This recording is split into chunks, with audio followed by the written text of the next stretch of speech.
Sir ఒక్కరు అడిగితే భారతదేశంలో పుట్టిన ముస్లిం అందరూ దేశభక్తులు గారు అట్లాంటి వాళ్ళందరినీ కలుపుకొని పోతామని చెప్తున్నారు. మీరు ఒక విషయం గమనించాలి, మీరు తప్పుగా విన్నారు.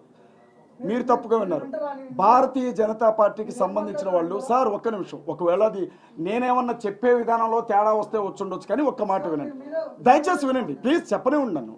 భారతీయ జనతా పార్టీకి సంబంధించిన నాయకులు ఎలాంటి ముద్ర వేస్తున్నారంటే ముస్లిమ్స్ మీద, ఇక్కడ పుట్టిన వాళ్ళు, ఇక్కడ పుట్టిన ముస్లిమ్స్ ఎవరైతే ఉన్నారో వీళ్ళకి పాకిస్తాన్ మీదే ఉంటుంది తప్ప భారతదేశం మీద ఉండదు అని మాట్లాడుతూ ఉంటారు. కాబట్టి ఆ ఆలోచనే తప్పు, ఆ ఆలోచన తప్పు.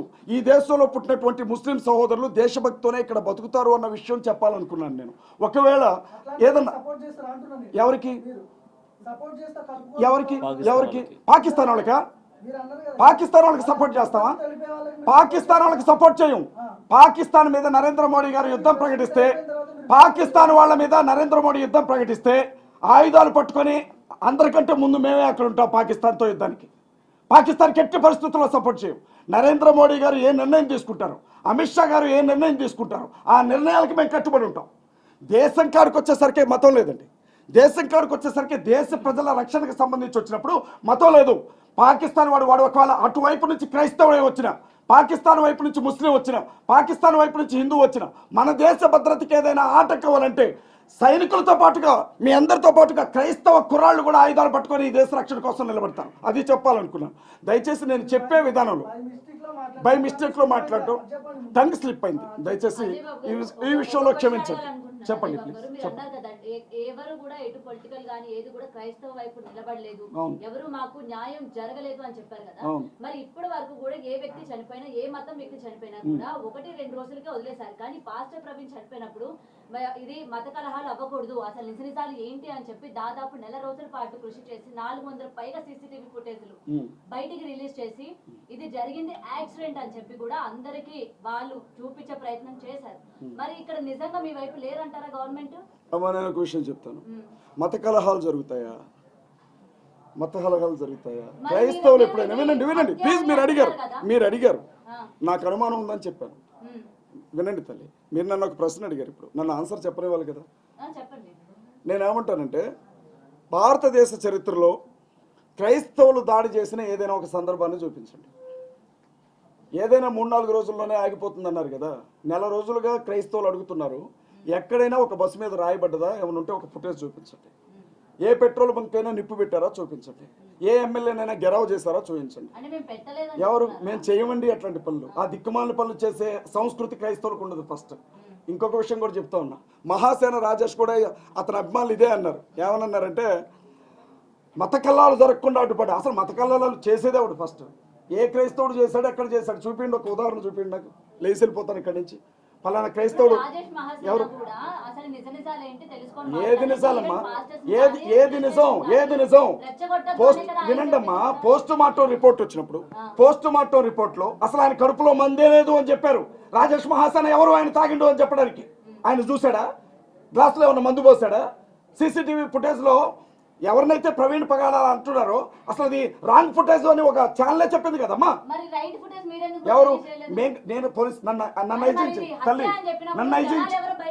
ఐజీన్ చేయమా?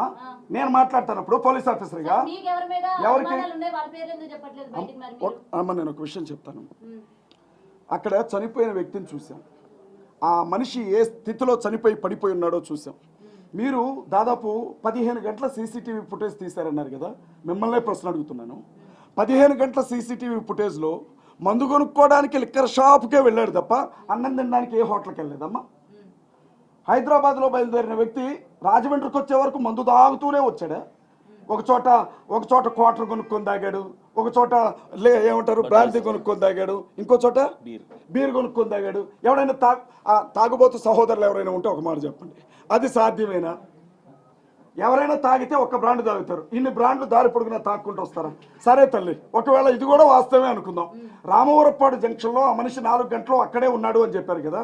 4 గంటల సమయంలో మనిషి పడిపోయి స్పృహ లేని స్థితిలో ఉంటే తలకుండే హెల్మెట్ తీరా, ముఖానికి ఉండే మాస్క్ తీరా, ముఖం మీద కొన్ని నీళ్లు చల్లరా? అక్కడ ఉండే ఆ ఎస్ఐ సుబ్బారావు గారు ఏమైనా సాక్ష్యం ఇచ్చారు? ఆయన తాగలేదు అని చెప్పారు. ఎవరు? ఆయన తాగలేదని చెప్పారు కదా, మా అదెందుకు వినపట్లేదు మీకు? అసలు ఆయన తాగలేడు అని చెప్పారు కదా ఎస్ఎస్ సుబ్బారావు గారు.